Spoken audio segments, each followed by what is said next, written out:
जय में अभिवृद्धि दो,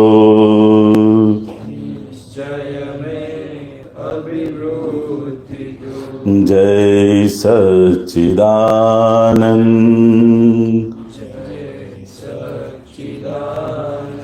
जय सच्चिदानंद,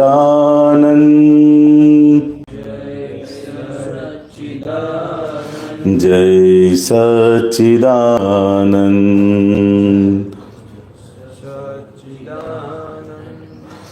जय सच्चिदानंद.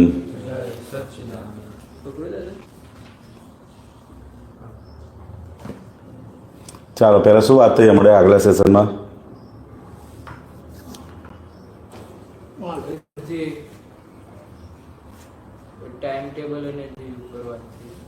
ટાઈમ ટેબલ કેવી રીતે બનાવવું અને એને કેવી રીતે વળગી રહેવું. બરોબર છે. પછી નક્કી રાખવાનું વસ્તુ ઉપર ફોકસ કરવાનું. પાછળ શું વાત થઈ આગળમાં?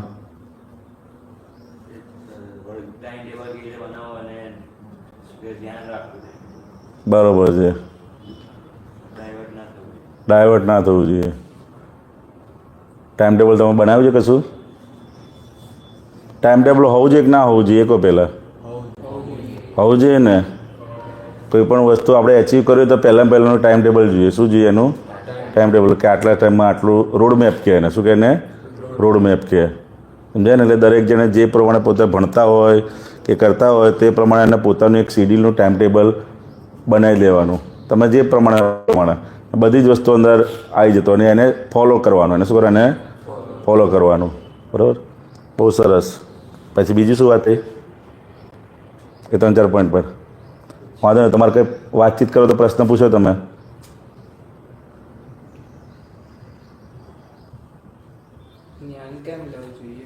જ્ઞાન કેમ લેવું જોઈએ? બરાબર ને? તમે ભણો છો એ શું ભણો છો? એ જ્ઞાન જ કહેવાય ને. સમજાય ને? જ્ઞાન બે જાતના, એક સંસારનું જ્ઞાન છે અને એક પોતાએ આત્માનું જ્ઞાન છે. કેવું જ્ઞાન છે? આત્માનું જ્ઞાન છે. એટલે કંઈ પણ વસ્તુ હોય, જ્ઞાન એટલે શું છે કે સમજણ. શું છે જ્ઞાન એટલે? સમજણ. પ્રકાશ. શું કહેવાય એને? પ્રકાશ. તો કે આપણે કાયમને સુખી થવું હોય તો કે આત્માના જ્ઞાનની જરૂર પડે. કારણ કે આ સંસારનું જ્ઞાન એવું છે તો કે તમને કાયમ 360 ડિગ્રીનું અને જે સેન્ટર સાઈડનો એને પ્રકાશ ખુલ્લો થાય. જ્યારે આપણે સમજો જે ડૉક્ટરનું ભણતા હોય અને ડૉક્ટર સાઈડનો પ્રકાશ ખુલ્લો હોય ખાલી, એમાં એને પૂછો તો બધી માસ્ટરી હોય, પરંતુ એના વકીલ કાયદા પૂછો તો એને યાદ હોય નહીં. કેમ? કારણ કે અને જ્ઞાની પુરુષ તીર્થંકર ભગવાન હોય એનું તમે એને પૂછો તે બધી જ વસ્તુને એને જ્ઞાન હોય. સમજાય ને? આપણે ભણ્યા હોય જે સબ્જેક્ટનો આપણે ભણતા હોય એટલે એ સાઈડનો પ્રકાશ આપણો ખુલ્લો થઈ જાય. સમજાય ને? એને માસ્ટરી કે ભાઈ આમાં માસ્ટરી આવી ગઈ છે. પણ એને ઓપોઝિટ બીજી કઈ વસ્તુ પૂછે તો વકીલનું પૂછે તો કે ના એ મને ના ફાવે. પછી એમ કે આ ગાડી રિપેર કરવાની છે તો કેમ? કારણ કે એનું જ્ઞાન એની જોડે નથી. એની જોડે શેનું જ્ઞાન છે? તો કે ડૉક્ટરનું જ્ઞાન છે. પેલા મિકેનિકલ હોય એને કે ઇન્જેક્શન મારવાનું છે તો મારી શકે. કેમ? કારણ કે એની જોડે એનું જ્ઞાન નથી. સમજાય ને? અને જેની જોડે સંપૂર્ણ હોય, કેવું હોય? સંપૂર્ણ હોય. એ કેવું હોય? સંપૂર્ણ 360 બધી જ એંગલનું, બ્રહ્માંડનું એક એક ખૂણાનું બધી જ વસ્તુનું જ્ઞાન એની જોડે હોય. પરંતુ એ કેવું હોય? તમે પૂછો તો તમને કે જ્ઞાનમાં જોઈને કે શું કહેતા હતા ભગવાન? જ્ઞાનમાં જોઈને કે તમે પૂછો તો એ બધી જ વસ્તુનું તમને ઓપન. એવા તીર્થંકર ભગવાન અને જ્ઞાની પુરુષ. સમજાય ને? એની જોડે બધું જ જ્ઞાન હોય એની જોડે. પરંતુ એ ઓપન ક્યારે થાય? તો કે તમે જે પૂછનાર હોય જાતે એમનામાં ઓપન કરે નહીં. અને આપણી જોડે કંઈ જ્ઞાન હોય તો કોઈ પૂછે કે ના પૂછે પણ તરત જ હા જ્ઞાન વધે કઈ રીતે? ભણવાથી. બરોબર છે. પછી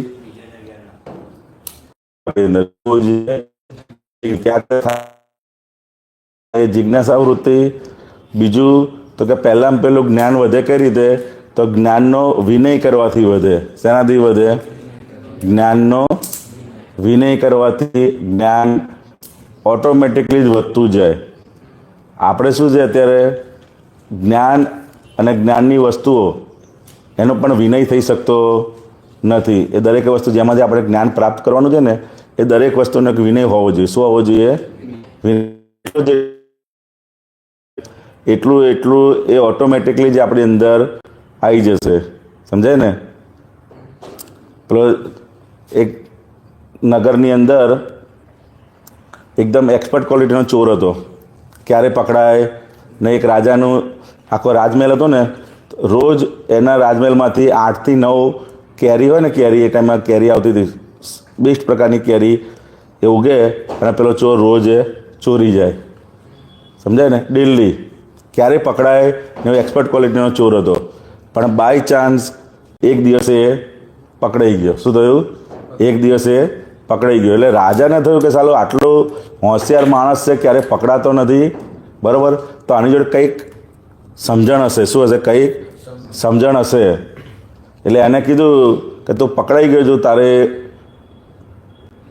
દંડ તો થશે તને, કે પણ કે દંડમાં જો તારે ઘટાડવું હોય તો કે તને જે ચોરીની બધી ટ્રીક આવડે છે ને, કે એ ટ્રીક મને શીખવાડ. કે શું? કે એ ટ્રીક મને શીખવાડ. શેની માટે શીખવાડ? તો કે બીજા કોઈ હવે મારી જોડે આવી ચોરી કરી શકે નહીં. સમજાય ને? એ રીતે આપણને પણ દાદા ભગવાન કહેતા હતા એવી 6 કળા હોય, એ 6 કળા આપણને આવડવી જોઈએ. ખાલી એકમાં જ માસ્ટરી એવું નહીં, 6 જાતનું. સમજાય ને? એ 6 કળા હોય, 6 જાતની કળા હોય. જેવું છે કે તરતા આવડવું જોઈએ. શું આવડવું જોઈએ? તરતા, સ્વિમિંગ. પછી તંતરવું. શું કે? તંતરવું એટલે બીજા જોડથી કઈ રીતે કામ કાઢી શકીએ એ કળા પણ આપણને આવડવી જોઈએ. ભલે પૈસા ના હોય, શું છે, પૈસા ના હોય પણ તો એની જોડેથી આપણે કામ કાઢી શકીએ એવી કળા આપણને આવડવી જોઈએ. એવી કળા આવડે કે ના આવડે આપણને? પૈસા હોય તો બધાને આવડે કામ કરાવતા. સમજાય ને? એ તંતરવાની કળા કહેવાય. શું કહેવાય? તંતરવાની. બરાબર ને? લોકોની પાસે વાત કઢાવવાની. શા માટે? એટલે કોઈ આપણને છેતરી ના જાય, ચીટિંગ ના કરી જાય.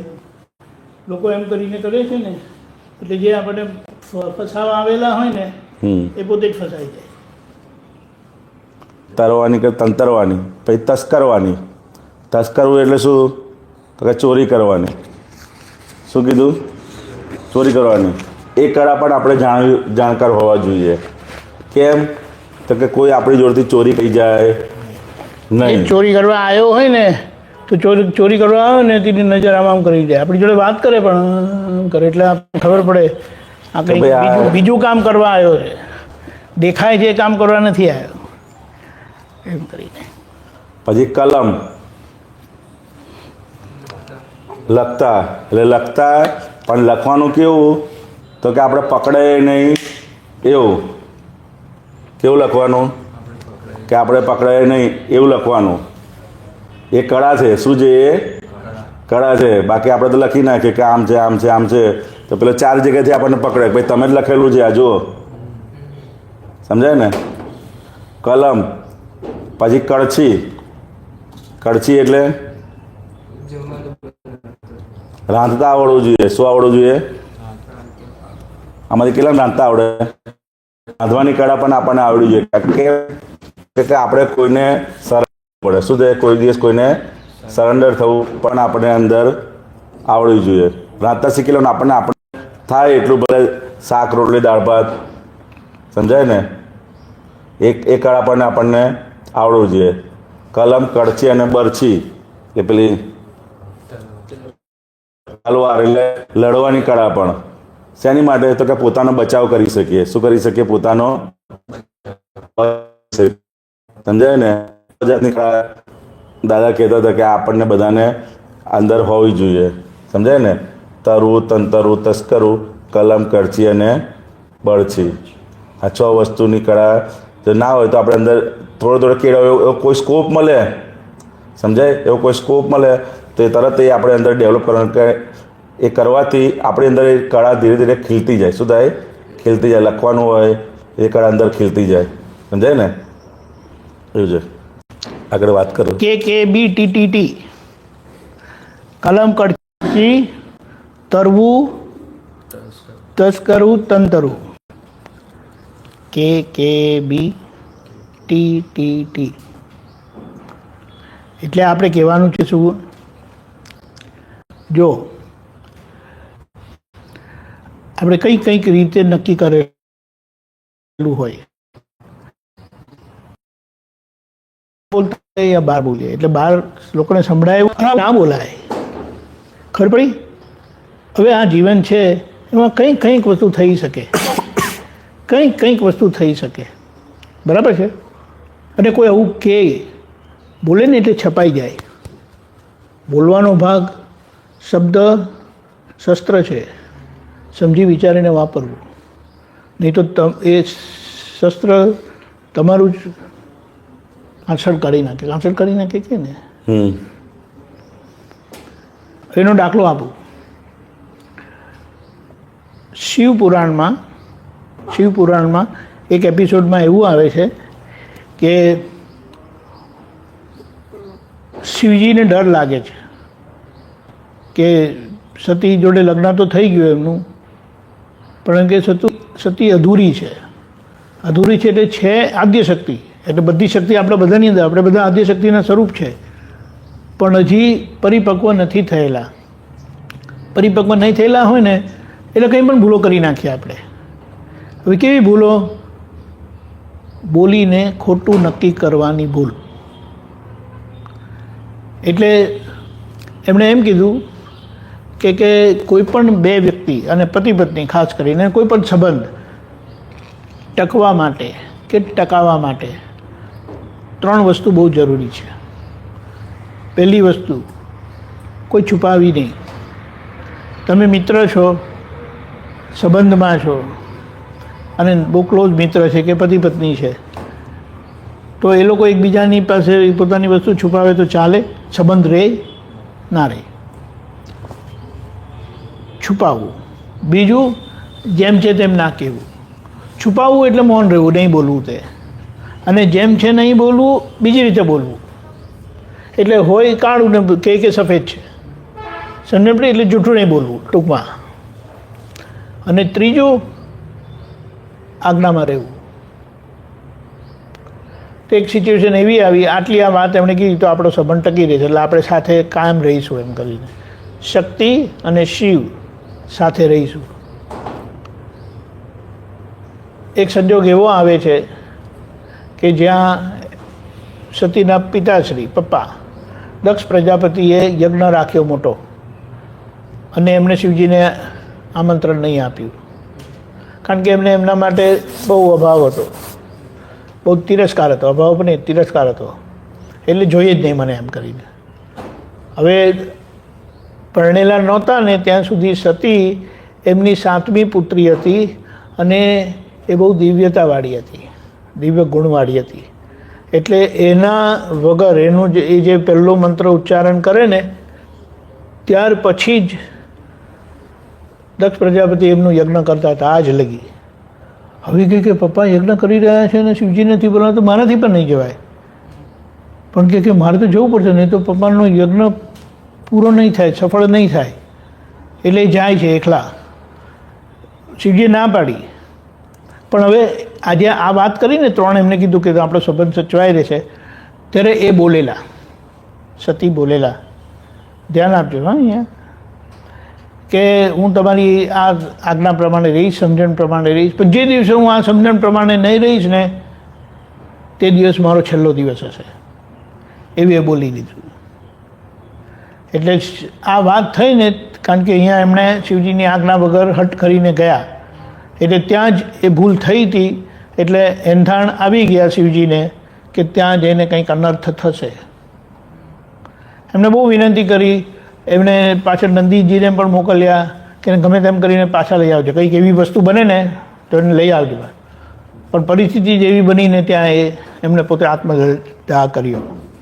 એટલે આ દાખલા પરથી આપણે કહેવાનું શું કે આપણે જે નક્કી કરીએ ને એ બહુ મહત્ત્વનું છે. તેમાં કોઈ પણ જાતની નેગેટિવિટી પોતાના માટે કે બીજાના માટે ના હોવી ઘટે, નહીં તો આપણું જીવન બધું પેલું કે રફે દફે થઈ જાય.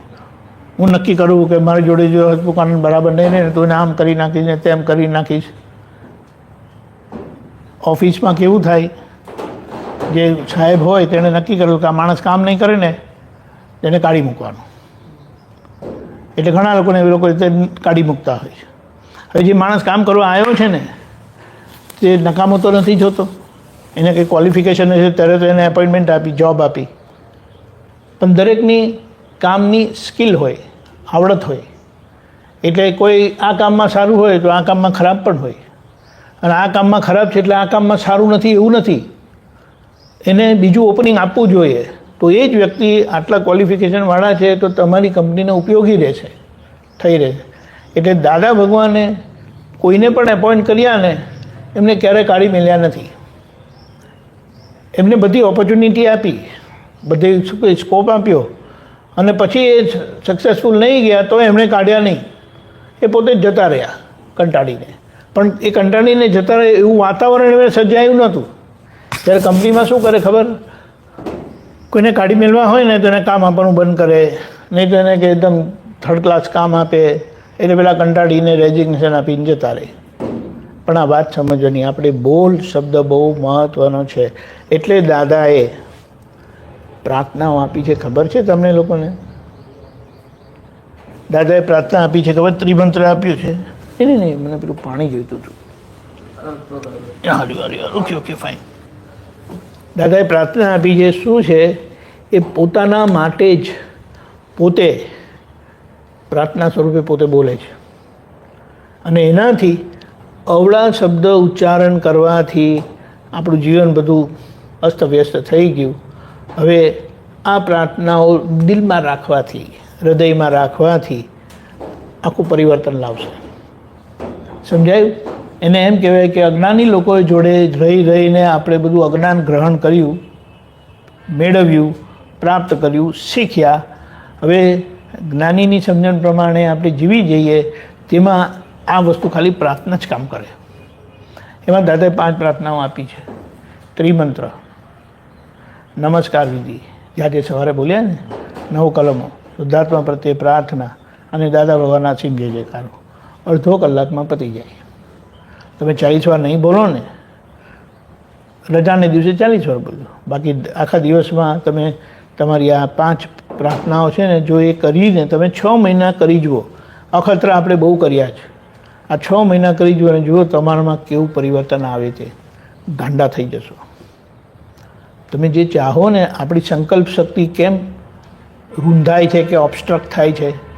સંકલ્પ શક્તિ એટલે નક્કી કરીએ ને તે પ્રમાણે થવું. પણ સંકલ્પ કરેલો ફળતો નથી. કેમ? તો કે આ બધી ભૂલોનો ભાગ છે. આપણી ભૂલો આપણા રસ્તામાં પથ્થર બનીને આવે છે. હવે એની સામે આ પ્રાર્થનાઓ કરે ને એ બધા પથ્થર હટતા જાય. એટલે ત્રિમંત્રને સંસાર વિઘ્ન નિવારક, નિષ્પક્ષપાતી દાદા ભગવાન ત્રિમંત્ર કરીને કીધો છે. શું કીધું? સંસાર વિઘ્ન નિવારક. બોલો. સંસાર વિઘ્ન નિવારક, નિષ્પક્ષપાતી દાદા ભગવાન ત્રિમંત્ર. હવે આ મંત્રમાં પાન નંબર 6 આ કાઢ્યું ને, બોલાયો ને ત્રિમંત્ર, જો કાઢો, એના ઉપર લખેલું છે સંસાર વિઘ્ન નિવારક, દાદા ભગવાન ત્રિમંત્ર કરીને લખેલું છે. પણ એમાં આ નિષ્પક્ષપાતી કરીને લખેલું નથી, પણ એની પાછળ નિષ્પક્ષપાતી મંત્ર છે. આ ખરેખર નિષ્પક્ષપાતી ત્રિમંત્ર છે.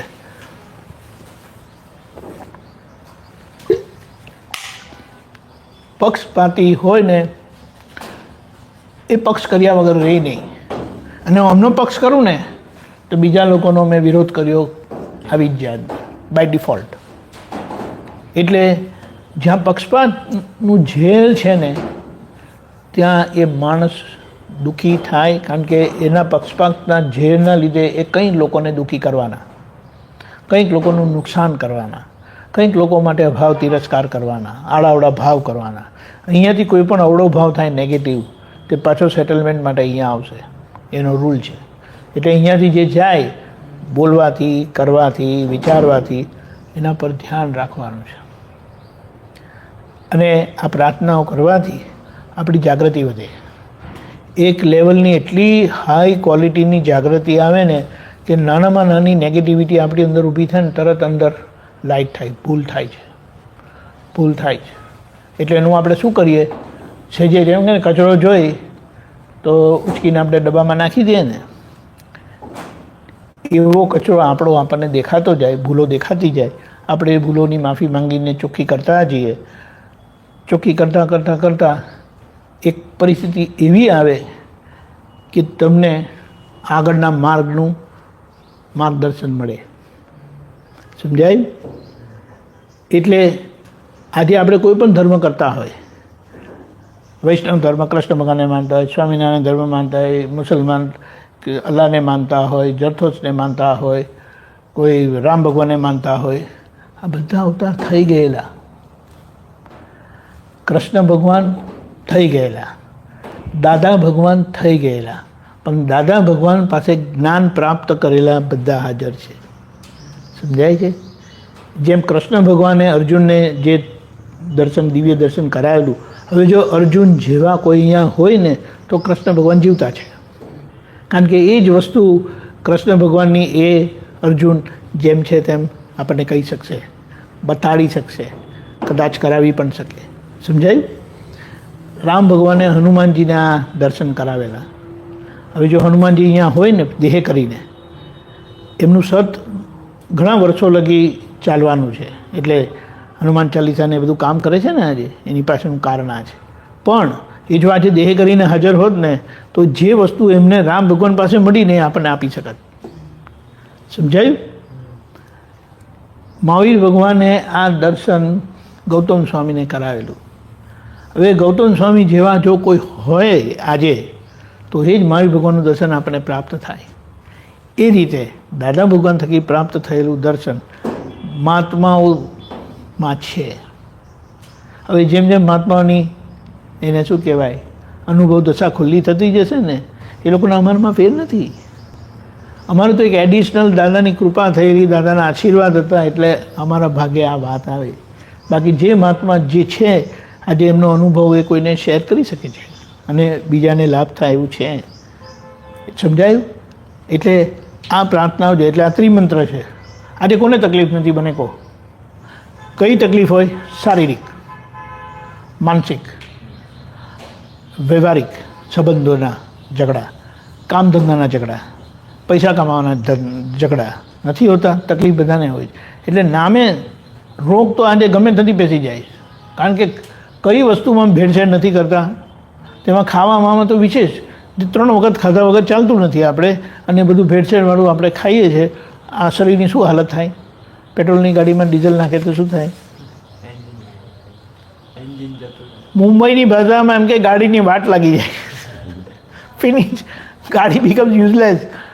એક જણા આવી રીતે ભૂલથી થયેલું, તાત્કાલિક એને જઈને આખી ગાડીને ક્લીનઅપ કરાવવી પડી હતી. આખી સિસ્ટમ હોય ને એની મશીન સિસ્ટમ, બોલો. અને જો ચલાવી હોત ને તો યા તો ગાડી બ્લાસ્ટ થાત, નહીં તો એન્જિન મરી જાત, ફિનિશ થઈ જાત. બોલો. અને આપણે આંખ બંધ કરીને ખાયા જ કરીએ છીએ ગમે તે. બહાર તો એ લોકો જો અમુક વસ્તુ નાખે ને, જો સહેજ તીખું નાખે, સહેજ ગળ્યું નાખે, સહેજ ખાટું નાખે. અને આજે બધા ટેસ્ટ એન્હેન્સર એટલા બધા આવે છે એટલે વસ્તુ ટેસ્ટી બને, જીભને સારું લાગે. થોડું નાખી દીધું, આ 4 વસ્તુ આવી ગઈ. તમે વિચાર કરો, તમે એ જ હોટલમાં જઈને જમવાના, એ જ હોટલમાં જઈને ચાય પીવાના. શું છે આ? સારું સારું.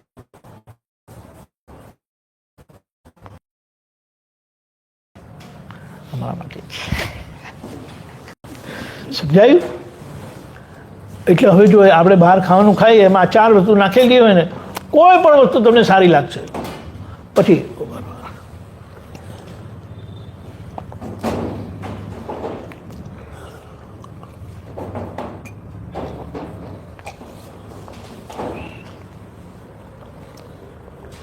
આ તમારી રેસીપી સારી છે નહીં? હા, ખરેખર શેરડીનો રસ જેવું લાગે. ગોળ નાખ્યો અંદર?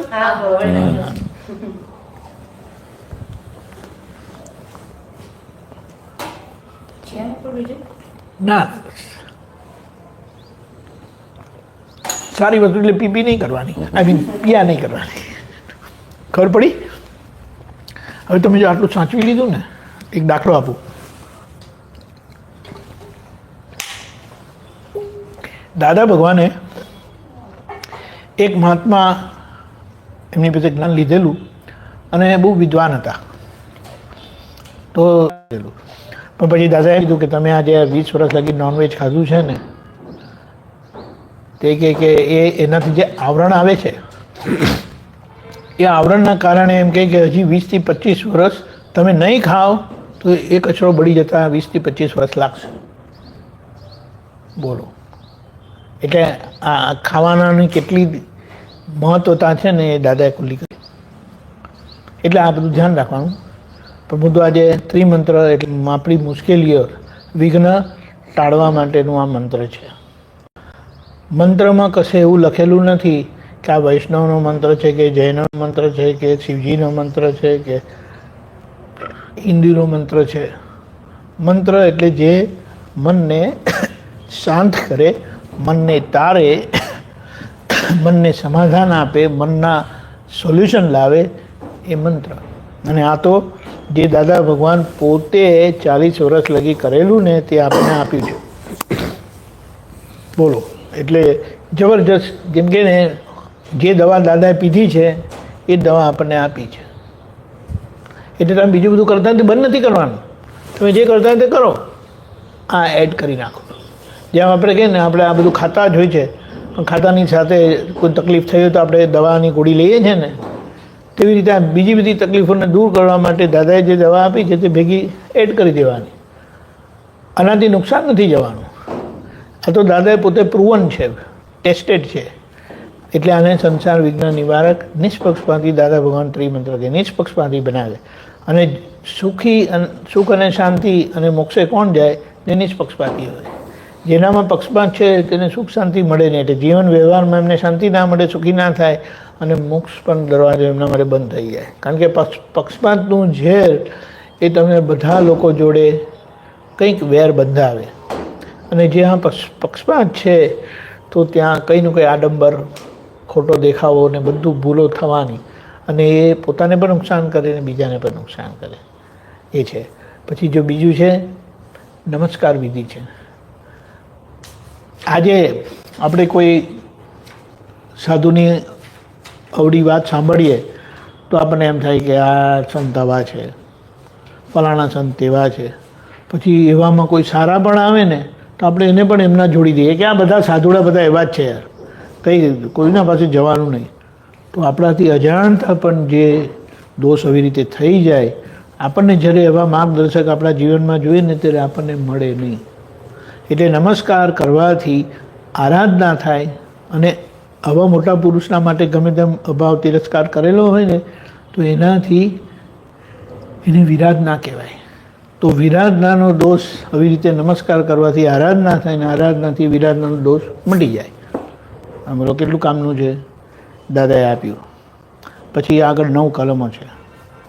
9 કલમો માટે 9 પ્રકારની ભાવના છે કે 9 પ્રકારે આપણાથી ભૂલ થાય, અને એ ભૂલોના કારણે શરીર, સંબંધો, કામકાજમાં તકલીફો પડે છે, કારણ કે આ ભૂલો થયેલી છે. ટીકા નિંદા કરવામાં તો આપણે કંઈ કે ને કોઈ મર્યાદા રાખતા જ નથી. 2 જણા મળે ને એટલે ત્રીજાની વાત કરે. એ 2 જણા મળે ત્યારે પહેલાં ત્રીજાની વાત કરે. અને એનાથી જે ટીકા નિંદા થાય ને એ ટીકા નિંદા દરેકની અંદર રહેલા ભગવાન, શુદ્ધાત્મા ભગવાન, આત્મા સ્વરૂપ ભગવાન છે ને એમને પહોંચે છે. અને જ્યાં નારાયણ સ્વરૂપ ભગવાનને પહોંચે, લક્ષ્મીજી તમને દર્શન આપે નહીં. એટલે જ્યાં ટીકા નિંદા થાય છે ને એમના ઘરે પૈસાની અછત પડે જ, કોઈને કોઈ. પૈસા આવવાનું બંધ થાય યા ના પણ થાય, પણ એમને અછત રહ્યા કરે. અછત રહ્યા કરે ખબર પડી? 5 કરોડ હોય ને તો તેમાં એમને અશાંતિ હોય. અને જો આ ભૂલ ના કરેલી હોય અને સામાન્ય કમાતા હોય ને તો એમના ઘરે શાંતિ હશે. એટલે આ 9 કલમો છે. દાદા એમ કીધું 9 કલમ આજે જે મનુષ્ય વર્ગ છે ને તે એટલી બધી જોખમીવાળી ભૂલ કરે છે કે એ ભૂલોના કારણે એમને મનુષ્યપણું પાછું મળે એવું નથી. કારણ કે ચિંતામાં જાય છે અને બીજાને દુઃખ આપવામાં જાય છે. ચિંતા કરવી એટલે પોતાને દુઃખ આપવું અને કોઈને હેરાન કરવાથી બીજાને દુઃખ આપવું. એની બહાર જીવન નથી. કોઈને સુખ આપવાની ભાવના જ થતી નથી. હું શું કામ આપું? મને કોઈ આપતું નથી તો હું શું કામ આપું? એવી સુખ આપવાની ભાવના પણ થતી નથી. એટલે અહીંયા દાદાએ સમજાવ્યું કે આ રીતની ભૂલ છે ને તો કે તમને ક્યારે શાંતિ મળે નહીં. એટલે પાછું મનુષ્યપણું આનાથી એમ કે ચિંતા મટી જશે, બીજાને દુઃખ આપવાનું મટી જશે, એટલે તમારું મનુષ્યપણું સચવાશે. 85% કરતાં વધારે માણસ એટલે હ્યુમન સોસાયટી આજે આવી છે, ચિંતા ઉપાધિમાં જ જીવે છે.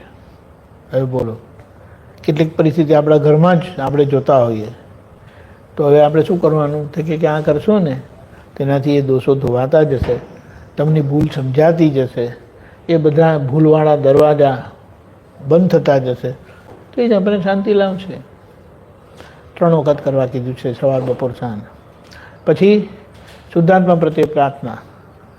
શુદ્ધાત્મા પ્રત્યે પ્રાર્થના જો બોલાવજો તમે. હે અંતર્યામી પરમાત્મા, હે અંતર્યામી પરમાત્મા, આપ દરેક જીવ માત્રમાં બિરાજમાન છો, આપ દરેક જીવ માત્રમાં બિરાજમાન છો, તેમજ મારામાં પણ બિરાજેલા છો, તેમજ મારામાં પણ બિરાજેલા છો. આપનું સ્વરૂપ આપનું સ્વરૂપ તે જ મારું સ્વરૂપ છે, તે જ મારું સ્વરૂપ છે. મારું સ્વરૂપ શુદ્ધાત્મા છે. શુદ્ધાત્મા છે. હે શુદ્ધાત્મા ભગવાન, હે શુદ્ધાત્મા ભગવાન, હું આપને અભેદ ભાવે અત્યંત ભક્તિપૂર્વક નમસ્કાર કરું છું. અત્યંત ભક્તિપૂર્વક નમસ્કાર કરું છું. અજ્ઞાનતાએ કરીને મેં જે દોષો કર્યા છે તે સર્વ દોષોને આપની સમક્ષ જાહેર કરું છું. તેનો હૃદયપૂર્વક ખૂબ પસ્તાવો કરું છું અને આપની પાસે ક્ષમા પ્રાર્થું છું. હે પ્રભુ, મને ક્ષમા કરો, ક્ષમા કરો, ક્ષમા કરો. અને ફરીથી એવા દોષો